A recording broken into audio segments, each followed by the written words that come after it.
Assalamualaikum warahmatullahi wabarakatuh.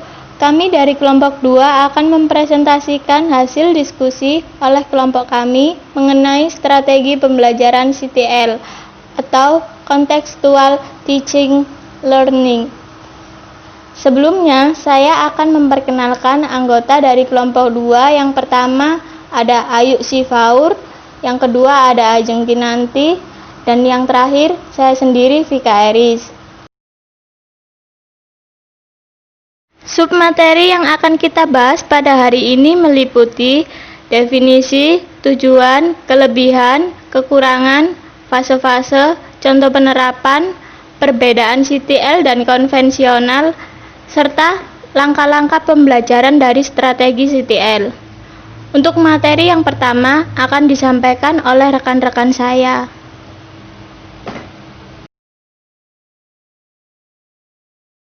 Saya, Vika Eris Kristianti, NIM 002, akan menjelaskan tentang definisi strategi CTL dan tujuan strategi CTL. Strategi CTL adalah konsep belajar yang membantu guru mengaitkan antara materi yang diajarkan dengan situasi dunia nyata siswa dan mendorong siswa membuat hubungan antara pengetahuan yang dimilikinya dengan penerapan dalam kehidupan sehari-hari. Ada beberapa definisi strategi CTL menurut beberapa para ahli. Yang pertama, menurut Trianto, pembelajaran yang terjadi apabila siswa menerapkan dan mengalami apa yang sedang diajarkan dengan mengacu pada masalah-masalah dunia nyata yang berhubungan dengan peran dan tanggung jawab mereka sebagai anggota keluarga dan warga masyarakat.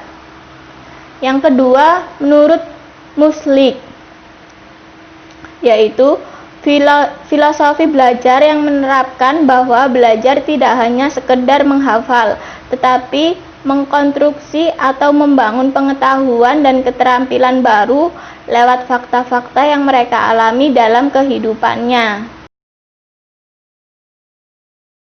Yang ketiga, menurut Nur Hadi, konsep belajar yang mendorong guru untuk menghubungkan antara materi yang diajarkan dan situasi dunia nyata siswa.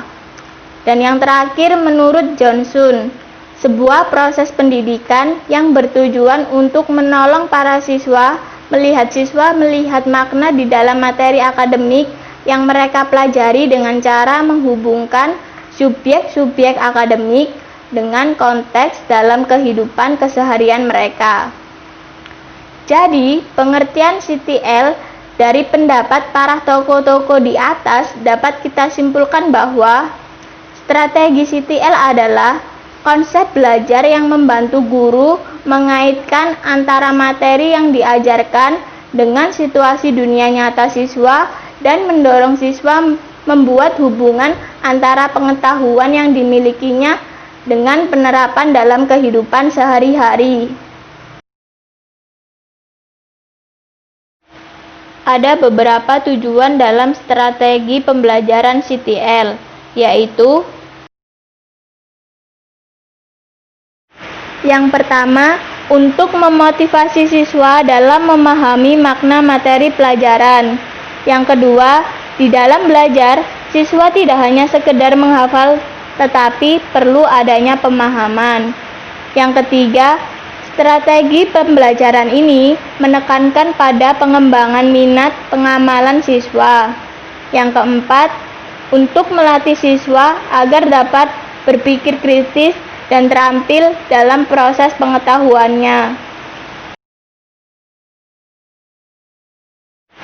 Yang kelima, agar pembelajaran yang dilakukan oleh peserta didik lebih produktif dan bermakna, karena peserta didik berperan aktif dalam strategi ini. Yang keenam, untuk mengajak siswa pada suatu aktivitas yang mengaitkan materi akademik dengan konteks dalam kehidupan sehari-hari. Dan yang ketujuh, agar siswa secara individu dapat menemukan dan mentransfer informasi-informasi kompleks dan siswa dapat menjadikan informasi ini miliknya sendiri. Assalamualaikum warahmatullahi wabarakatuh. Saya Yusifah Rahmadiani akan menjelaskan materi tentang kelebihan dan kekurangan strategi CTL. Assalamualaikum warahmatullahi wabarakatuh. Saya Yusifah Rahmadiani akan menjelaskan materi tentang kelebihan dan kekurangan strategi CTL. Yang pertama, menurut Zaki 2009, kelemahan dalam pembelajaran CTL yaitu 1. Bagi siswa yang tidak dapat mengikuti pembelajaran, tidak mendapatkan pengetahuan dan pengalaman yang sama dengan teman lainnya karena siswa tidak mengalami sendiri. Yang kedua, perasaan khawatir pada anggota kelompok akan hilangnya karakteristik siswa karena harus menyesuaikan dengan kelompoknya. Yang ketiga, yaitu ada juga kelebihan dari strategi pembelajaran CTL. Yakni menurut Anissa 2009, beberapa kelebihan dari strategi CTL yaitu yang pertama, pembelajaran lebih bermakna. Yang kedua, pembelajaran lebih produktif dan mampu menumbuhkan penguatan konsep kepada siswa. Yang ketiga, menumbuhkan keberanian siswa untuk mengemukakan pendapat. Yang keempat, menumbuhkan rasa ingin tahu tentang materi dengan bertanya kepada guru. Di sini saya akan menjelaskan tentang fase strategi CTL. Di sini saya akan menjelaskan tentang fase strategi CTL. Menurut Departemen Pendidikan Nasional, untuk penerapan CTL memiliki 7 komponen utama, yaitu yang pertama, constructivism. Apa sih constructivism itu? Constructivism adalah bahwa belajar tidak hanya sekedar menghafal, tetapi pengetahuan baru yang berlandaskan pada pengetahuan awal. Yang kedua, questioning. Questioning dalam CTL pembelajaran bertujuan untuk menggali pengetahuan siswa. Yang ketiga, inquiry. Inquiry adalah bahwa siswa menentukan sendiri pengetahuan dan keterampilannya saat proses pembelajaran. Yang keempat, learning community. Learning community yakni dalam. Yang kelima yaitu modeling. Dalam CTL, pembelajaran memunculkan model yang dapat ditiru baik itu oleh guru ataupun oleh siswa itu sendiri. Yang keenam, reflection. Reflection adalah dalam CTL, kegiatan refleksi merupakan respon atau tanggapan terhadap pembelajaran yang telah diberikan. Yang ketujuh, authentic assessment. Authentic assessment adalah penilaian yang telah dilakukan dari awal pembelajaran sampai akhir pembelajaran dan diikuti dengan perkembangan siswa. Contoh penerapan strategi CTL atau Contextual Teaching Learning. Contoh penerapan strategi CTL atau Contextual Teaching Learning yang pertama terdapat dalam muatan PPKN. Dalam muatan ini, peserta didik harus dapat mengimplementasikan strategi CTL di dalam kehidupan sehari-harinya, baik di lingkungan keluarga yang terdapat di rumah ataupun dalam individu dirinya sendiri.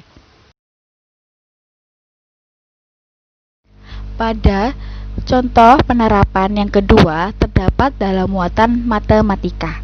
Dalam muatan ini, peserta didik diharapkan dapat mengelompokkan dan mengidentifikasi benda-benda seperti bola, tabung, balok, dan kubus.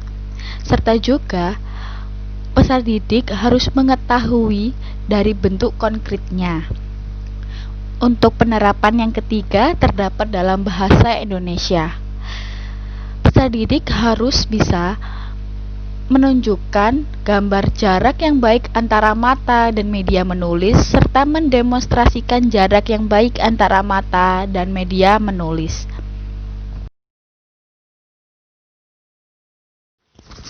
Tujuan pembelajaran yang pertama, dengan mengamati, siswa mampu menunjukkan gambar jarak yang baik antara mata dan buku sebagai media menulis yang tepat. Yang kedua, setelah menunjukkan gambar, siswa mampu mempraktikkan jarak yang baik antara mata dan buku saat menulis dengan benar. Yang ketiga, dengan mengamati gambar, siswa mampu mengidentifikasikan benda-benda yang berbentuk bola, tabung, balok, dan kubus di kelas dengan bekerja sama. Yang keempat, setelah mengidentifikasikan, siswa mampu mengelompokkan benda-benda konkret berdasarkan bentuk bangun ruangnya dengan tepat.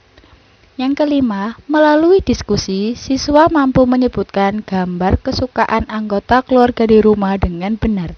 Yang keenam, dengan percaya diri, siswa mampu menceritakan pengalamannya menggambar-gambar kesukaan bersama anggota keluarga di rumah.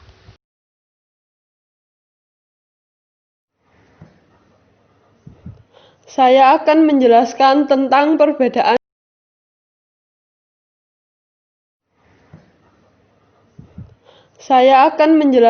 tentang perbedaan CTL dengan konvensional. Apa saja sih perbedaannya? Mari kita simak tentang CTL atau Contextual Teaching Learning. Yang pertama, pembelajaran berpusat kepada siswa. Yang kedua, cenderung mengintegrasikan beberapa bidang. Yang ketiga, pembelajaran mengkaitkan pengetahuan awal yang telah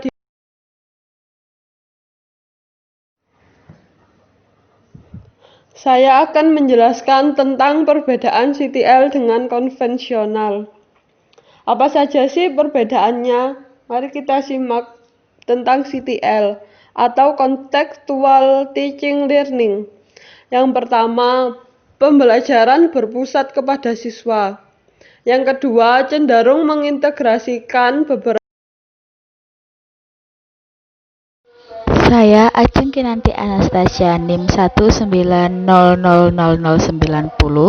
akan menyampaikan tentang langkah-langkah strategi CTL atau Contextual Teaching Learning.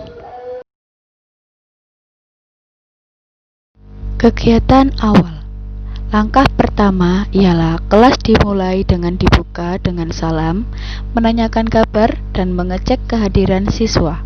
Langkah kedua, kelas dilanjutkan dengan doa dipimpin oleh salah seorang siswa. Siswa yang diminta membaca doa adalah siswa-siswa yang hari ini datang paling awal, bertujuan untuk menghargai kedisiplinan siswa tersebut. Yang ketiga, siswa diingatkan untuk selalu mengutamakan sikap disiplin setiap saat dan manfaatnya bagi tercapainya cita-cita. Yang keempat, menyanyikan lagu Garuda Pancasila atau lagu nasional lainnya. Guru memberikan penguatan tentang pentingnya menanamkan semangat nasionalisme.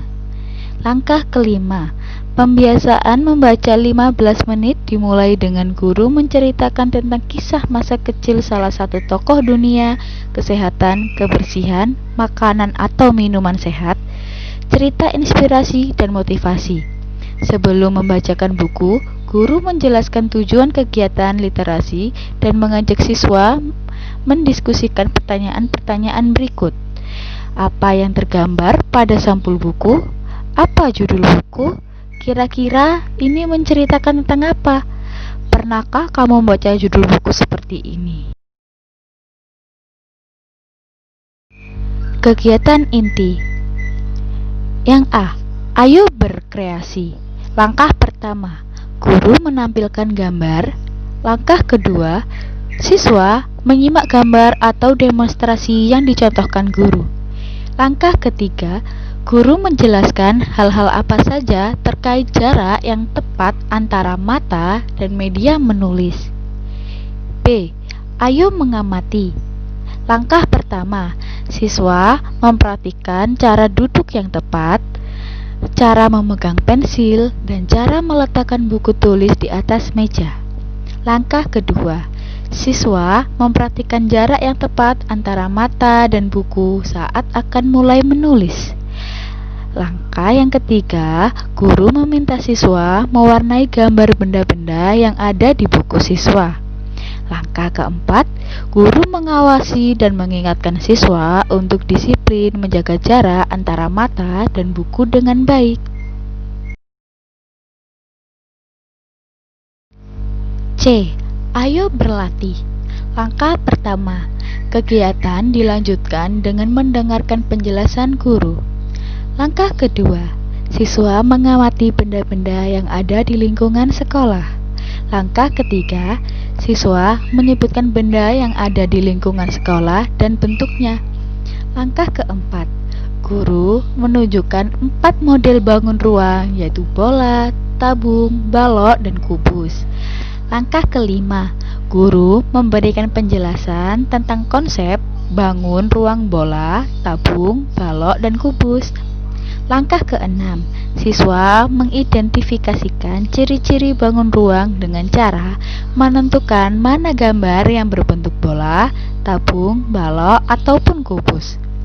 Langkah ketujuh, siswa kembali menyebutkan benda-benda di sekitar yang berbentuk bola, tabung, balok, dan kubus. Langkah kedelapan, siswa mengelompokkan benda-benda sesuai dengan bentuk bangunnya dengan mengelompokkan gambar benda sesuai dengan bentuk bangun ruangnya di buku siswa. Langkah kesembilan, guru bertanya jawab, gambar manakah yang disukai oleh anggota keluarga siswa? Langkah ke-10, siswa diingatkan kembali tentang gambar kesukaan anggota keluarga yang telah didiskusikan pada pertemuan sebelumnya. Langkah ke-11, siswa menceritakan pengalamannya saat menggambar bersama anggota keluarga di rumah. Langkah ke-12, siswa mengidentifikasikan gambar yang dibuat bersama anggota keluarga. Kegiatan akhir. Langkah pertama, guru memberikan kesempatan kepada siswa untuk bertanya jika ada yang tidak mengerti. Langkah kedua, sebagai akhir dari kegiatan, guru meminta siswa melakukan refleksi seluruh kegiatan yang sudah dilakukan selama seharian. Langkah ketiga, menyanyikan lagu daerah. Langkah keempat, pembelajaran ditutup dengan doa bersama.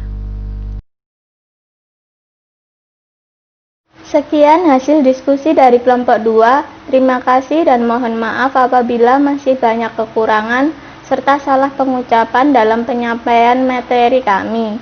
Wassalamualaikum warahmatullahi wabarakatuh.